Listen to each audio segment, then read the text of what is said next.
एक बार की बात है। उधमपुर नामक राज्य में एक राजा रहता था जो कि अपनी रानी से बहुत ज़्यादा प्यार करता था। राजा अपनी रानी के बिना एक पल भी नहीं रह पाता था। धीरे धीरे समय बीतता गया। राजा रानी बूढ़े हो गए, लेकिन उन दोनों के बीच प्यार और बढ़ता गया। कुछ समय बाद रानी की तबीयत खराब रहने लगी। राजा अपनी रानी का इलाज बड़े से बड़े वैद्य से करा करता था, लेकिन बीमारी ठीक नहीं हो रही थी, जिसके कारण एक दिन रानी की मृत्यु हो जाती है। उस दिन से राजा बहुत दुखी रहने लगा। राजा की सभी प्रजा को उनका दुख देखा नहीं जा रहा था। तभी राजा के अधिकारियों ने सोचा कि उन्हें एक रानी की प्रतिमा बनवाकर दरबार में लगा दी जाए, जिसे देखकर राजा अपने गम को थोड़ा बहुत भुला सके। राज्य की सबसे बड़ी नदी के किनारे एक बड़ा और शानदार पत्थर मंगवाया गया।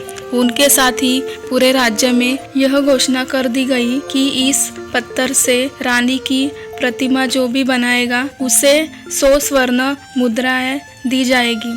राजा के दरबार में बड़े बड़े मूर्तिकार आए और एक एक करके किसी ने एक बार तो किसी ने 2 बार कोशिश की, लेकिन उस पत्थर को कोई काट नहीं सका। उस राज्य के सबसे बड़े मूर्तिकार को बुलाया गया। उसने पत्थर को देखा और राजा से कहा, मैं यह प्रतिमा बना दूंगा। मूर्तिकार ने अपने हथौड़े से पत्थर को लगभग 100 बार तोड़ने की कोशिश की, लेकिन वह पत्थर नहीं टूटा। उस मूर्तिकार ने कहा कि इस पत्थर से मूर्ति नहीं बन पाएगी। यह बोलते हुए पत्थर को वापस कर दिया।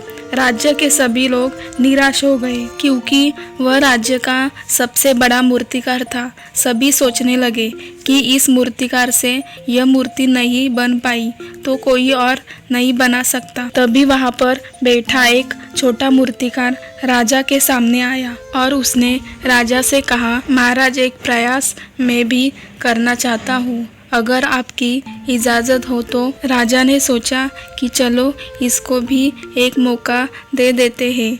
उस मूर्तिकार ने जैसे ही उस पत्थर पर अपनी पहली हथौड़ी मारी तो पत्थर टूट गया और वह धीरे धीरे रानी की प्रतिमा बनाने लगा। राजा ने सोचा, काश राज्य के सबसे बड़े मूर्तिकार ने हार न मानी होती, एक और कोशिश की होती। लेकिन अगर मूर्तिकार के नजरिए से सोचे तो क्या प्रयास का कोई अंत होना चाहिए या फिर अंतहीन प्रयास करते रहना चाहिए? यह बहुत ही विचारणीय विषय है, जिस पर अपना अपना अलग अलग मत है। आपका क्या मत है, हमें कमेंट बॉक्स में जरूर बताइए। इससे हमें ये सीख मिलती है कि हमें कभी भी हार नहीं माननी चाहिए। हमें यही सोच रखनी चाहिए कि एक और प्रयास करके देखना चाहिए।